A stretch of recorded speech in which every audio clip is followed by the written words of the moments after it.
একজন মায়ের মুখে শোনা জীবনের নীরব স্বীকারোক্তি। ছোটবেলায় একদিন মাকে জিজ্ঞাসা করেছিলাম, মা, আমার স্বাধীনতা কোথায়? মা তখন চুলে তেল মাখতে মাখতে মৃদু হাসলেন, চোখে ছিল স্নেহের ঝিলিক। বললেন, এখন তুই মায়ের ঘরের মেয়ে, মায়ের শাসনে আছিস। বিয়ে হয়ে গেলে নিজের ঘর হবে, নিজের মানুষ হবে, তখন যা ইচ্ছা তাই করবি। তখনই বুঝবি স্বাধীনতা মানে কি। শিশু মনের এই প্রশ্নটা তখন বুঝিনি।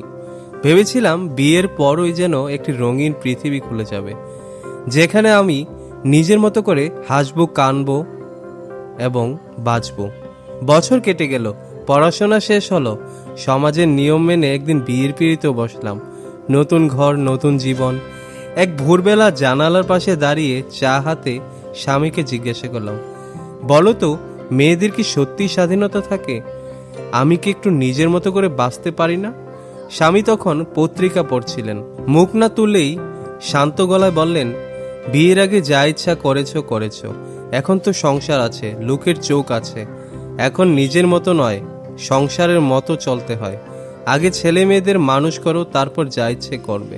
সেদিন কিছু বলিনি, শুধু জানালার ধারে বসে সূর্য ওঠা দেখছিলাম, কিন্তু সূর্যের আলোটা যেন বুকের মধ্যে ঢুকতে পারেনি। সময় গড়িয়ে গেল। আমার ছেলে আজ 20 বছরের যুবক, চোখে স্বপ্ন, মুখে তেজ, জীবনের প্রতি প্রবল আগ্রহ।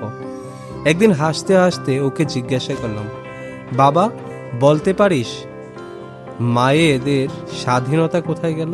ছেলেটি কিছুক্ষণ আমার দিকে তাকিয়ে রইল, তারপর গম্ভীর মুখে বলল, এখনো কি সেই বয়স আছে মা, যা ইচ্ছাই করবে? এখন তোমার আমাদের মতো করে চলা উচিত। আমি নির্বাক হয়ে গেলাম। বুকের ভেতরটা কেমন হাহাকার করে উঠল। এক মুহূর্তে যেন বুঝে গেলাম আমার মায়ের বলা স্বাধীনতা কথাটা আসল মানে কি ছিল। মেয়েরা জন্ম থেকেই মানিয়ে নেওয়া শেখে। বাবার বাড়িতে বাবার কথা শোনে, স্বামীর ঘরে স্বামীর মতো চলে, আর সন্তানদের জন্য নিজের সমস্ত চাওয়া আকাঙ্ক্ষা বিসর্জন দেয়। তাদের হাসি থাকে, কিন্তু তার আড়ালে লুকিয়ে থাকে নিঃশব্দ কান্না। তাদের মুখে থাকে সংসারের আলো, কিন্তু হৃদয়ে জমে থাকে নিজের না পাওয়া অন্ধকার। একসময় তারা বেঁচে থাকলেও আসলে বেঁচে থাকে না, কারণ তাদের স্বাধীনতা কখনোই তাদের হাতে আসে না। শুধু অন্যের ইচ্ছাগুলো পূর্ণ করতে করতে কেটে যায় এক দীর্ঘ জীবন। এই গল্পটা কোনো গল্প নয়, এক বাস্তব কাহিনী। একজন মায়ের মুখে শোনা জীবনের নীরব স্বীকারোক্তি। একটি প্রশ্নের উত্তর যা আজও অমীমাংসিত, মেয়েদের স্বাধীনতা আসলে কোথায়?